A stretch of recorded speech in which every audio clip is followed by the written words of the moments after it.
Selamat pagi, Mbak Nadia. Pagi. Gimana hari ini? Hari ini tidak terlalu padat jadwalnya ya.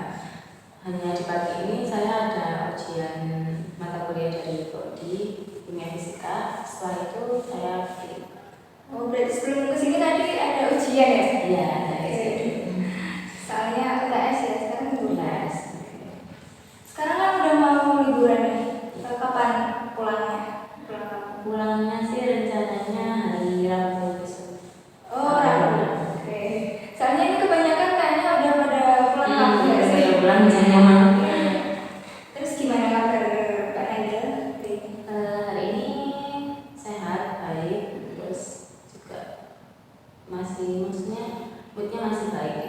Oke, soalnya masih pagi menjelang siang ya. Oke. Apa ya? Mbak Nadia ini kan sebelumnya udah pernah melakukan konseling belum? Sebelumnya sudah Pernah. Konseling individu atau kelompok? Dua-duanya udah pernah, individu pernah, kelompok juga.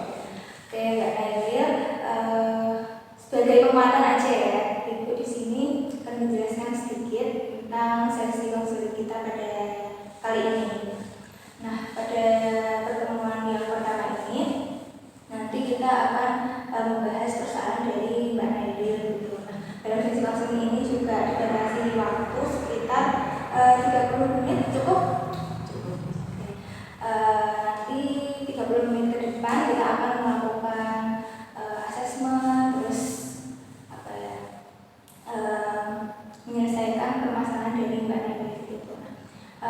Ibu harap nanti Mbak Nadia bisa terbuka dengan bercerita di sini. Terus gak usah khawatir kalau nanti ceritanya bakal keluar dari forum ini karena Ibu menjamin atas kerahasiaan gitu ya Mbak Nadia. Oke, iya sebelumnya kita kan udah pernah kenalan di WhatsApp ya, via WhatsApp. Oke, kalau gitu gimana kalau kita perkenalan lagi supaya lebih akrab? Soalnya ini kan baru pertama ketemu gitu ya. Siapa dulu? Mbak Nadia dulu. Perkenalkan, saya Naidil Wardra, biasanya dipanggil Naidil. Saya dari Gresik. Saya prodi pendidikan IPA. Pendidikan IPA semester berapa Pak? Semester 4. Semester 4. Oke. Berarti semester depan ini udah ada KKN atau? Kalau di prodi saya semester depan itu saya harus sudah ambil AM. Oh AM. Terus KKN, baru KKN gitu Ya. Oke, Mbak Nadia dari Gresik ya. Iya. Oke, sekarang Ibu ya. Perkenalkan, nama Ibu Hilda Romero, biasa dipanggil Hilda. Mbak Nadia bisa manggil Ibu Kak atau Mbak. Intinya senyamannya Mbak Nadia aja gitu. Mbak Nadia, sebelum nanti Mbak Nadia cerita, izinkan Ibu nanti untuk mencatat poin-poin supaya ingat. Mbak Nadia udah nyaman belum? Kalau gitu, Ibu persilakan Mbak Nadia untuk menceritakan keluh kesah yang ini Mbak Nadia rasakan. Jadi akhir-akhir ini tuh saya merasa kalau saya itu bukan disabilitas sih sebenarnya. Kayak saya kan orangnya tuh nggak enakan gitu sama orang. Jadi kalau misalnya dimintain tolong itu, jadi saya mengusahakan kalau saya tuh bisa membantu mereka gitu. Tapi ternyata itu tuh nggak berdampak baik gitu loh bagi saya gitu. Jadi orang-orang tuh mandang ke saya itu kayak gampang gitu, nggak apa-apa wes ada Naidil kok, nanti juga dibantu gitu. Contohnya itu kayak dalam satu kelompok, kalau misalnya tugas nanti dibebankan dari kelompok kan itu mengerjakannya bareng-bareng ya. Nah, itu kan pasti setiap orang ada jawabannya ya. Yang orang ini dapat apa, orang ini dapat apa. Pernah suatu saat teman saya itu entah itu dia lagi berhalangan, lagi nggak bisa mengerjakan atau kemana, saya nggak tahu, karena ketika di grup itu tidak ada respon, sedangkan datanya udah harus dikumpulkan saat itu juga. Nah, akhirnya karena udah dapat deadline, saya membantu urusnya, jadinya saya ngerjain bagiannya dia gitu. Tapi setelah itu tugas-tugas selanjutnya itu jadi dia itu kayak ngegampangin gitu loh. Jadi dia kayak ya udah wes, nanti kan juga ada yang handle gitu. Begitu juga ketika dalam satu organisasi itu kan kayak apa, kalau misalnya teman-teman minta bantuan nih, ada yang bisa nggak bantu ini gitu kan. Nah, karena saya lagi bisa gitu, posisinya saya lagi di dalam tempat yang sama, makanya saya menawarkan bantuan itu. Tapi lama-kelamaan itu jadi kayak nanti ini aja wes, handle aja gitu, jadi kayak dilimpahkan ke saya gitu. Nah, itu berdampak buruk ke saya. Jadinya saya kayak gimana ya, kayak lebih mengutamakan juga sih. Saya mau nolak itu nggak bisa. Kayak saya tuh mesti mikir nanti kalau misalnya saya tolak orangnya gimana ya. Sebenarnya ya fine-fine aja gitu kalau ditolak. Terus juga nggak berimbas banyak kan ke saya. Tapi kayak mikir aja kayak kalau misalnya ditolak ya gimana orang itu gitu. Tapi kalau nggak ditolak juga efeknya ke saya kan, efek buruknya itu ke aku jadi kayak nanti semua kegiatan-kegiatan saya itu jadi kayak pending karena lagi nolongin hal itu gitu. Terus orang-orang juga melihatnya ke saya itu jadi kayak ya udah wes, nanti ada yang membantu kan ada itu gitu. Jadi kayak gampangin hidup saya gitu. Oke, saya mengerti apa yang Mbak Naila rasakan gitu. Soalnya apa istilahnya jadi people pleaser gitu ya, nggak bisa nolak. Saya kalau nolak tuh pasti kayak ngerasa nggak enak aja gitu. Saya mengerti apa yang Mbak Naila rasakan. Dari perilaku ini, Mbak Naila kan merasa nggak enakan, terus tidak bisa nolak. Dari perilaku ini apa ya?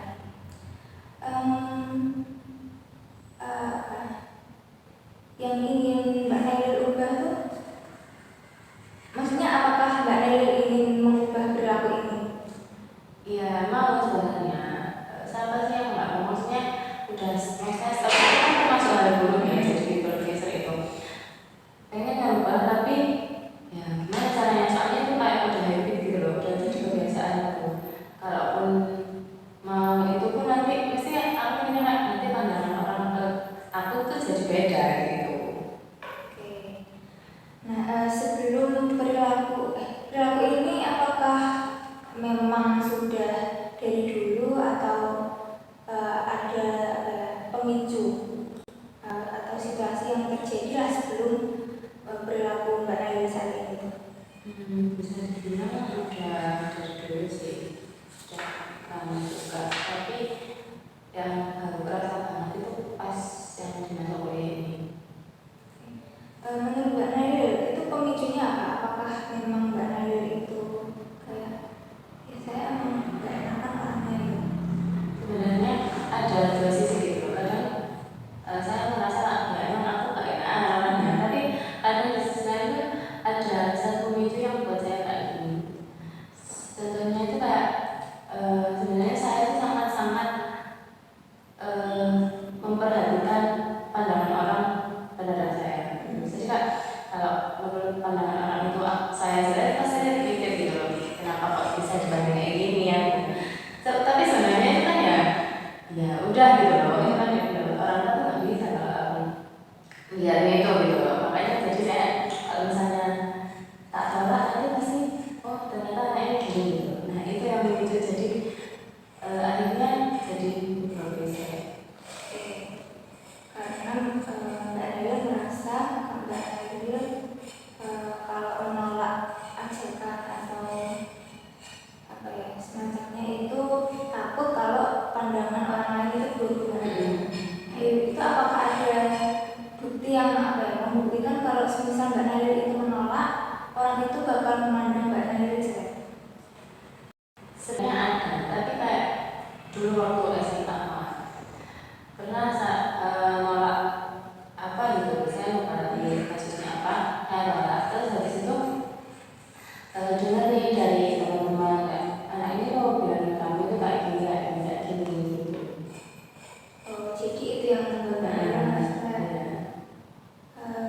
semua orang yang saya tolak bakal jadi banyak situasi kayak gitu mengeneralisasi.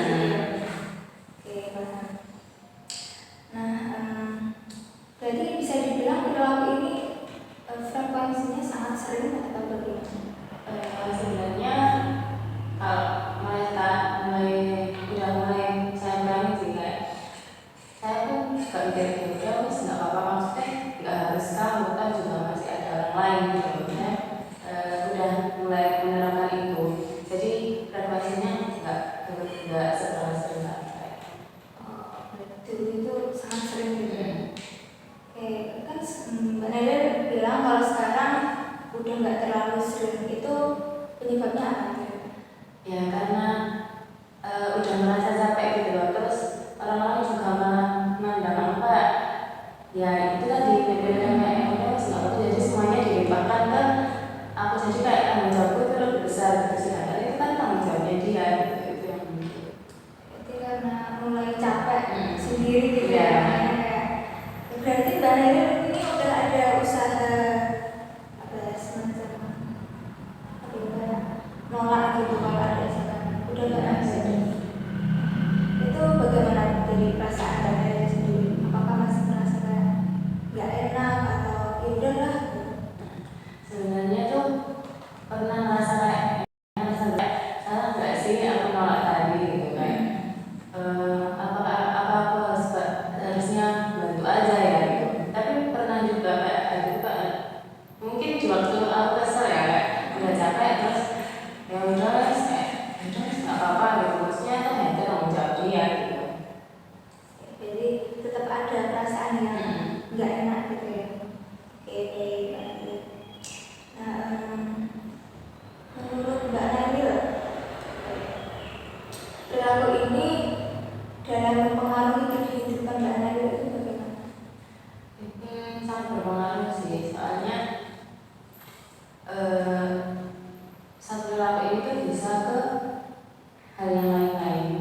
Jadi kayak ya itu tadi kamu juga jadi berbeda tadi, terus punya rasa nggak enak, terus juga mengganggu. Kalau misalnya dibantu juga bisa menghambat kegiatan kita yang lain.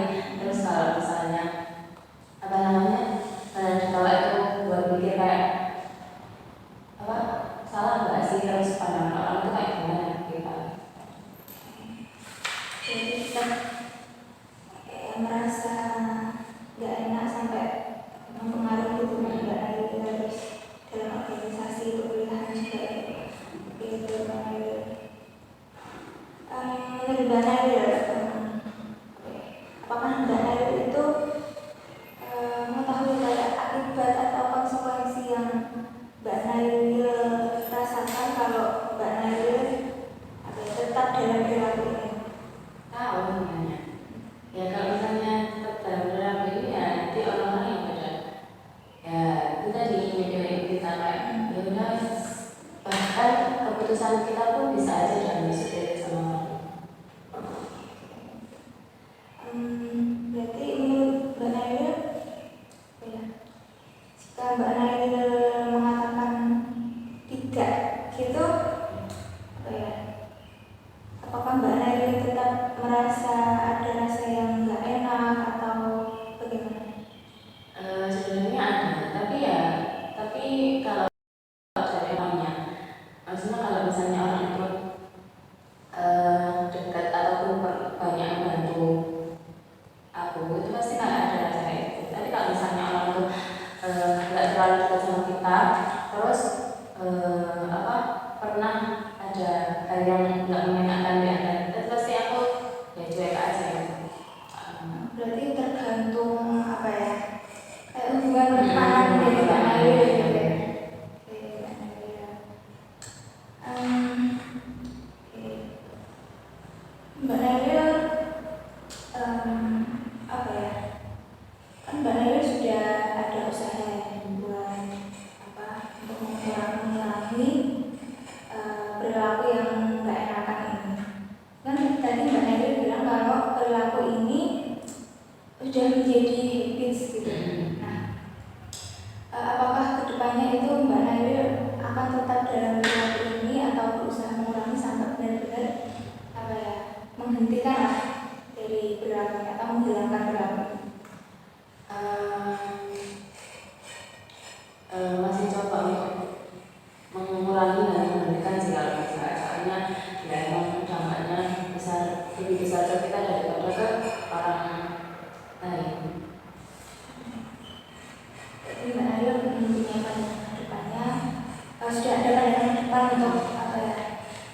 menghilangkan perilaku yang buruk ini, karena Mbak Nail sebenarnya juga sudah sadar kalau perilaku ini itu perilaku yang nggak sehat gitu, yang negatif gitu. Jadi Mbak Nail ingin menghilangkan perilaku yang merasa nggak enakan terus gak bisa nolak gitu ya.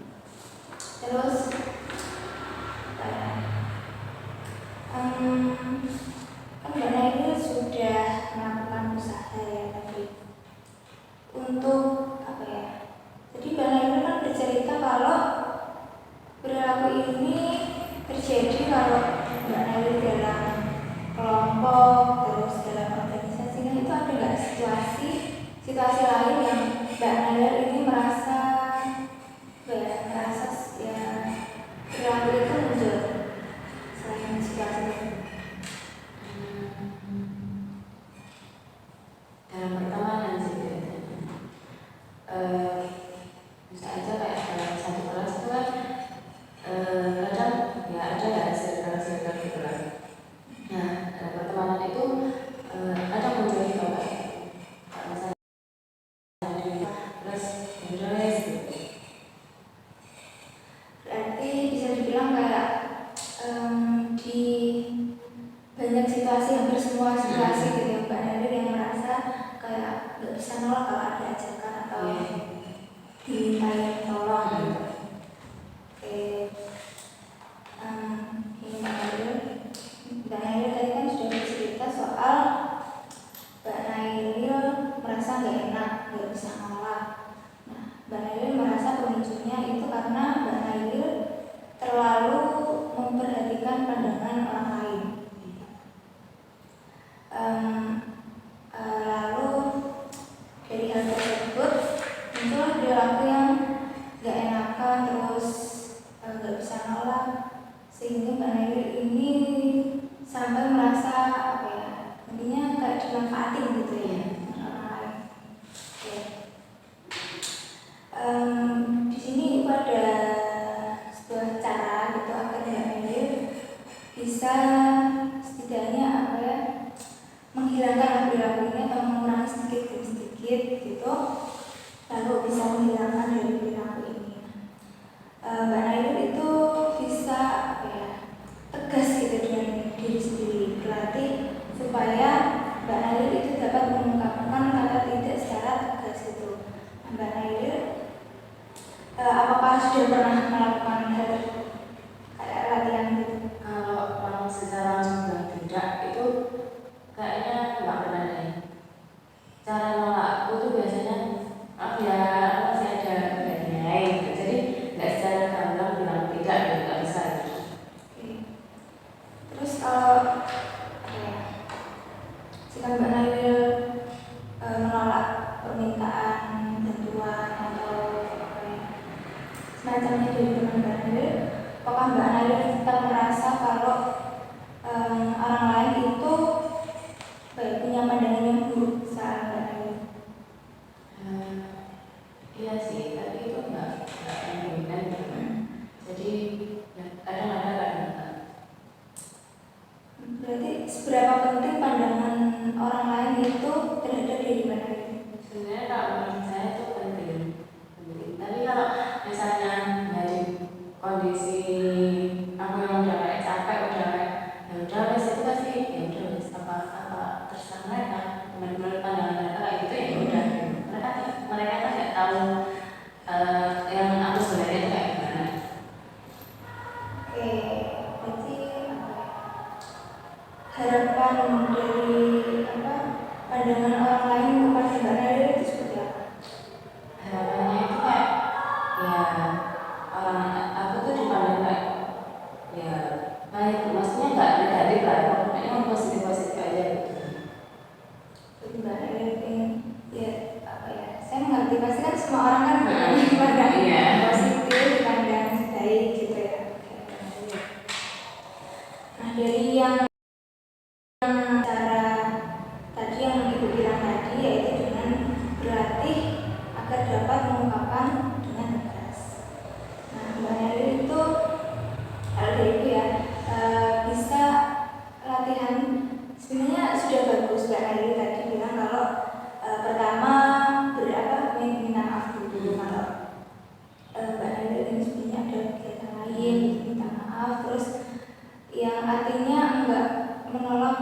secara langsung yang tidak menyakiti perasaan orang lain gitu ya, agar pandangan dari orang lain itu juga enggak yang langsung mencap buruk gitu dengan Mbak Naya, orang ini udah nolak permintaan aku berarti kayak orang ini apa ya dipandang jelek gitu lah. Nanti Mbak Naya bisa kalau teman Mbak Naya ada yang minta bantuan atau ada yang ngajak sesuatu, sedangkan Mbak Naya itu ada urusan lain yang lebih penting gitu, Mbak Naya bisa pertama dengan minta maaf, terus tidak perlu terlalu memperhatikan pandangan orang lain, karena hal tersebut kan sebuah yang nggak bisa kita kontrol.